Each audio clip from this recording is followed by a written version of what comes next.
What's good, fight fans? It's Ashley's Corner. And man, I love it. I can't, how can you not love it? You knew it was going to come. But first off, let me say that I'm mad at the reporters. You want to know why? I'm mad at the reporters because they waited for this time. They waited for right now to ask Danny Garcia about Errol Spence Jr. You waited all of that time for what?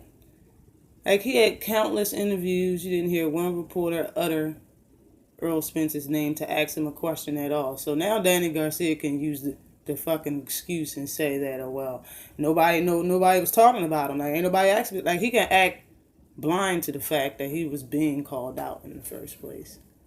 Because no reporter said anything or asked a question about Errol Spence. And I'm more than sure that when this interview took place, I got this from Boxing Scene. I'll put the link in the description on everything that was said.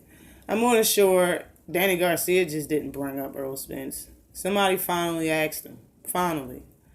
But beyond that, let's just talk about what Danny Garcia said. Alright. And I'm going to paraphrase a lot. But he said that he was bringing up his resume first.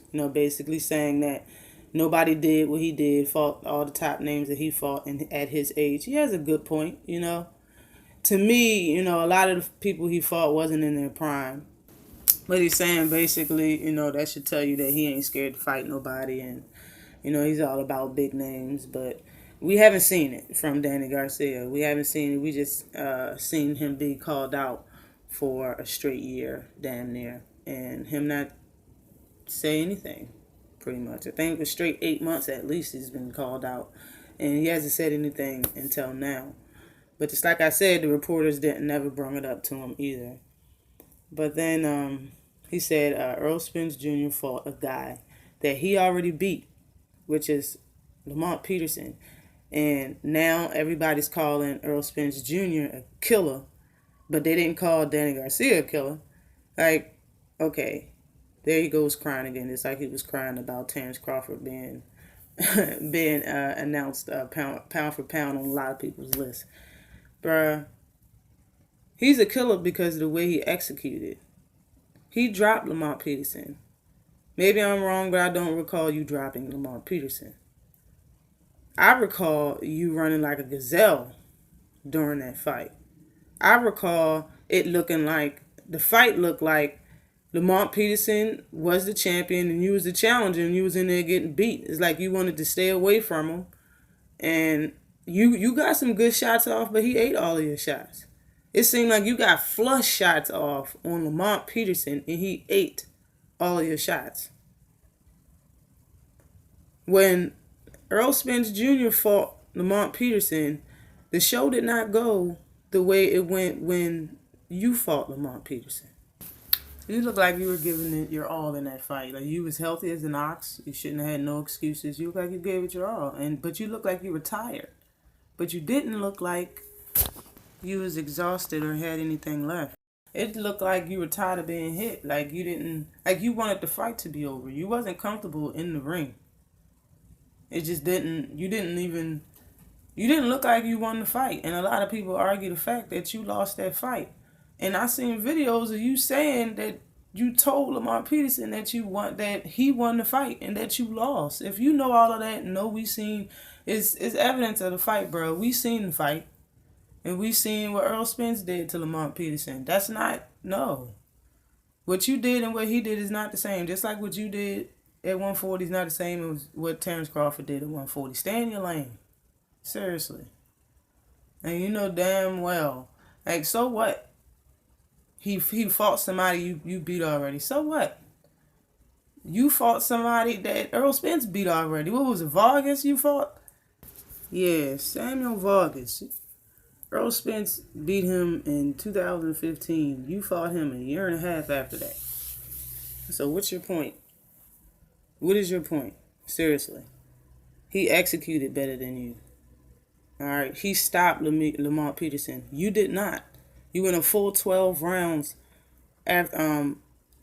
during that fight. And after the fight, your face looked like this. This is the Danny Garcia I remember after the fight.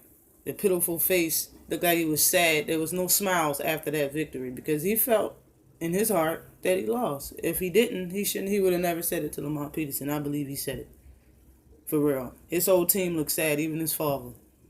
They know he lost that fight. Did you catch the post-fight interview? Did you catch what they said after the fight? They know that they lost. So I don't remember the Danny Garcia really happy knowing that he beat Lamont Peterson to sit there and say that in the first place.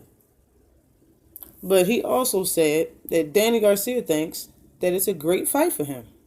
I honestly think it's a great fight for him too, because I want to see him get his ass dropped. I really do. I honestly think it's a great fight for you, Danny. Great. Knock you off that high horse just a tad, just a little bit. Make it a little rocky. And he said that they both like to fight, which I think he meant bang, basically, when he say fight. And Danny isn't scared to fight anybody. That's what he said. He's not scared to fight anybody. I don't know where this guy was for the last year, you know. I mean, but I understand he lost to officially he lost to Keith Thurman and got an L on his record, so he took a year off. You know, he's he a crybaby. I'm telling you. And he says, if his name comes across and they want Garcia versus Spence, then we'll fight. What I want to know is who the fuck is they? Because we've been wanting this fight. Errol Spence and Errol Spence's team been wanted to fight. So who is they? Who are you talking about? Who's they? Your team? Your father? They're not going to agree to that fight. They can if they want to. You know what I'm saying? More power to them. I want them to agree with it. But Danny, you're late with this response. And then he says, I think it's a great fight. I like the fight for me. He's a young, hungry kid, and in his head, he thinks he can knock everybody out right now. I know what it feels like to be that young, hungry kid. He has a lot of passion. He's hungry, but he's going to reach a level in the sport where he's going to realize that it doesn't work that way. So to me, I'm looking at this as if and when they fight, Danny Garcia basically saying he ain't going to knock him out. And all the elite fighters at top of the welterweight division, he's not going to be able to knock out. All right.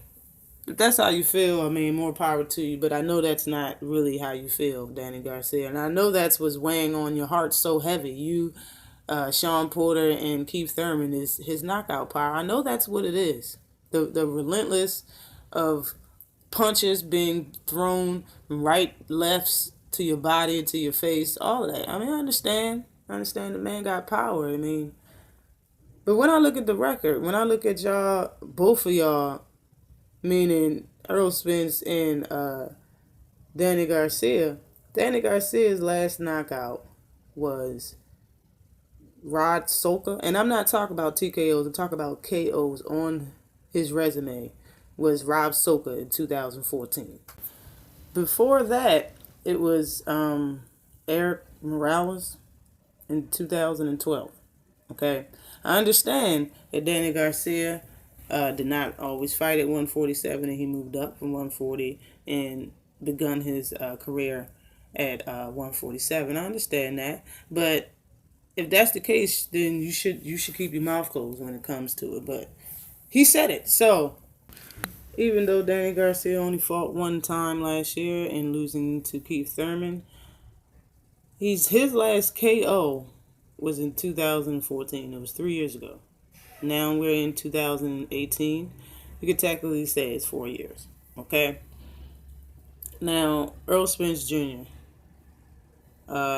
he made a mockery out of a lot of fighters. It was always a bunch of TKOs. I think he had a winning streak at like 7 TKOs in a row. He bumped that up to KOs. So when he fought Leonard Bondu was a knockout. Cal Brook was a knockout. It says technically it was a knockout. That's what it says on his resume, on the record. Then he fought Lamont Peterson. That's a knockout, technically. Stopped the fight. They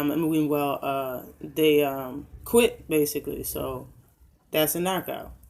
And then whoever he fights in April is probably going to be He's probably going to no-moss him or whatever you want to call it, or he's going to knock him out.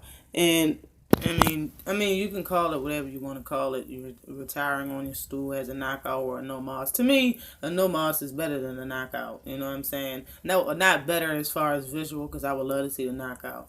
But if you make somebody quit, it just tells a lot. So however you want to call it, you know what I'm saying? That's what he did for his last fight, and his next fight can be the same.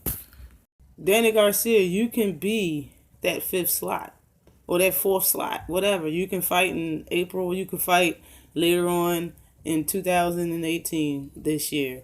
We already know that Errol Spence and Keith Thurman ain't going to happen this year. Errol Spence and Danny Garcia can happen later on this year. You already opened your mouth. Let's see if you put your money where your mouth is. I mean, you will get paid for this ass whooping. Let's go. Always like and subscribe to the channel. Peace.